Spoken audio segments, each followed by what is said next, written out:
Bismillahirrahmanirrahim. Assalamualaikum warahmatullahi wabarakatuh. Pada kesempatan pagi hari ini, saya Umarul Faruk, NIM T 2017 9081, Prodi Tadris IPS, kuliah di YIN Jember.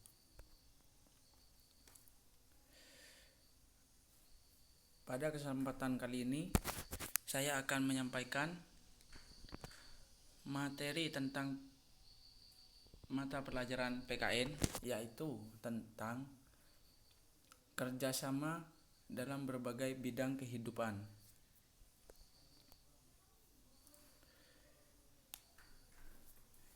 Di sini sub pertama, kerjasama dalam berbagai kehidupan, yaitu sejarah mencatat bahwa perjuangan bangsa Indonesia dalam merebut dan mempertahankan kemerdekaan merupakan hasil kerjasama yang berjuang mengusir penjajah dari bumi Nusantara. Yang dimana di sini yang dimaksud yaitu bangsa Indonesia dapat mengusir penjajah dengan melakukan kerjasama dengan pulau-pulau atau di Nusantara yang lain, yang pada dasarnya kerjasama itu memiliki tujuan tertentu. Maka dari itu, semua dalam berbagai kehidupan itu membutuhkan kerjasama untuk mencapai suatu tujuan bersama. Dan di sini pula bangsa Indonesia meyakini bahwa kemerdekaan yang diraih merupakan atas berkat rahmat Allah yang Maha Kuasa dan hasil kerjasama rakyat tanpa dibatasi oleh perbedaan suku bangsa, adat istiadat, agama, dan bahasa daerah. Kesimpulannya, suatu perjuangan ataupun suatu kerjasama itu harus dilandasi dengan berdoa dan bekerja keras. Dan di satu titik pula harus direncanakan suatu tujuan bersama agar keberhasilan dalam kerjasama di suatu dalam bidang kehidupan itu mempunyai keberhasilan. Dan di sini pula tujuan nasional bangsa Indonesia yang hendak dicapai melalui upaya pembangunan nasional tercantum dalam pembukaan Undang-Undang Dasar Negara Republik Indonesia tahun 1945. Alinea keempat. Ini ada beberapa isi. Yang pertama di sini, melindungi segenap bangsa Indonesia dan seluruh tumpah darah Indonesia. Dan yang kedua, memajukan kesejahteraan umum. Dan yang ketiga di sini, mencerdaskan kehidupan bangsa.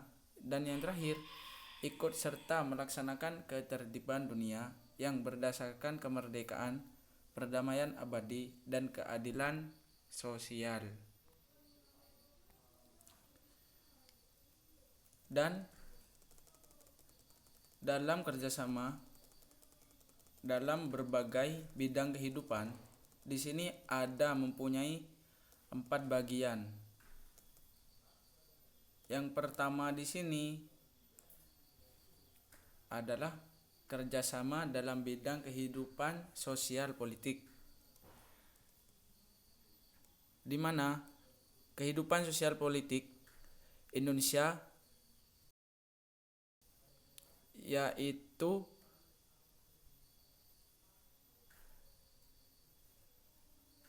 merupakan sila keempat Pancasila yang berbunyi kerakyatan yang dipimpin oleh hikmat kebijaksanaan dalam permusyawaratan perwakilan.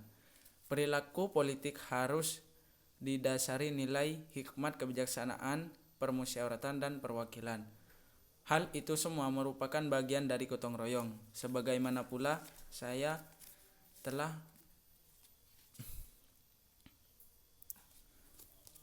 menjelaskan bahwa di dalam suatu bidang kehidupan yang melandasi politik itu harus didasari oleh kerjasama, kerja keras, ataupun ada satu titik di mana itu tujuan bersama. Maka dalam suatu politik akan sukses dilaksanakan dalam perencanaan ataupun permusyawaratan yang telah dimusyawarahkan.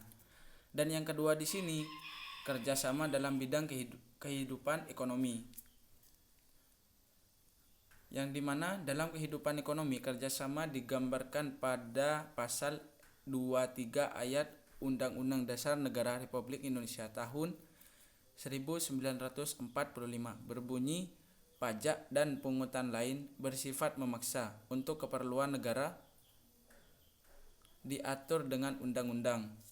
Pajak digunakan oleh negara untuk membiayai pembangunan nasional, di mana seluruh rakyat Indonesia itu harus membayar pajak yang bersifatnya memaksa. Hal itu merupakan kerjasama dalam suatu bidang ekonomi untuk memakmurkan rakyat Indonesia dan untuk membangun suatu pembangunan nasional layaknya seperti negara-negara lainnya. Dan yang ketiga di sini kerjasama dalam bidang kehidupan pertahanan dan keamanan negara, yang dimana setiap warga negara harus melakukan kerjasama untuk mewujudkan keamanan dan pertahanan negara. Kerjasama warga negara untuk mewujudkan pertahanan dan keamanan negara merupakan contoh sikap dari bela negara, yang dimana di sini yang dimaksud bela negara yaitu sikap mental yang dimiliki oleh atau sekelompok orang untuk ikut serta dalam usaha melindungi dan mempertahankan keberadaan bangsa dan negara. Yang dimaksud di sini ialah suatu rakyat atau masyarakat Indonesia, para pemuda harus wajib mengikuti pelatihan ataupun ikut serta dalam teori tes di berbagai kota, yaitu di sekolah kepolisian ataupun TNI. Pada dasarnya itu memiliki tujuan, yaitu tujuan untuk bela negara ataupun sikap mental atau sekelompok orang untuk menjadi anggota setelah mengikuti pelatihan ataupun sekolah yang dididik oleh para senior, dan menjadikan masyarakat tersebut yang menjadi tentara ataupun kepolisian. Yang dimaksud di sini tujuannya adalah untuk membela negara dari penjajahan ataupun senggolan-senggolan dari negara lain. Mungkin dari pemateri yang ketiga kita lanjut kepada sub yang terakhir. Di sini kerjasama antarumat beragama. Kerjasama antarumat beragama dalam berbagai bidang kehidupan dilakukan untuk mewujudkan kerukunan hidup. Meskipun demikian, kerjasama antar beragama bukan dalam hal keyakinan agama. Hal ini lebih upaya menciptakan kerukunan hidup antar meluk agama dengan mengembangkan sikap saling hormat, menghormati, dan toleransi. Yang dimaksud di sini di masyarakat Indonesia ada beberapa suku, adat, dan agama-agama yang dianut dan kepercayaan masing-masing, yang termasuk di sini agama Islam, ateis, dan lain-lain. Dan di sini ada contoh sikap yang harus dimiliki oleh setiap agama agar tidak saling cenderung bertengkar atau timbul risih dalam suatu agama. Dan yang pertama di sini, sikap fanatik sempit, yaitu sifat yang merasa diri sendiri yang paling benar. Dan yang kedua, sikap individualis, yaitu sifat yang lebih mendahulukan kepentingan sendiri.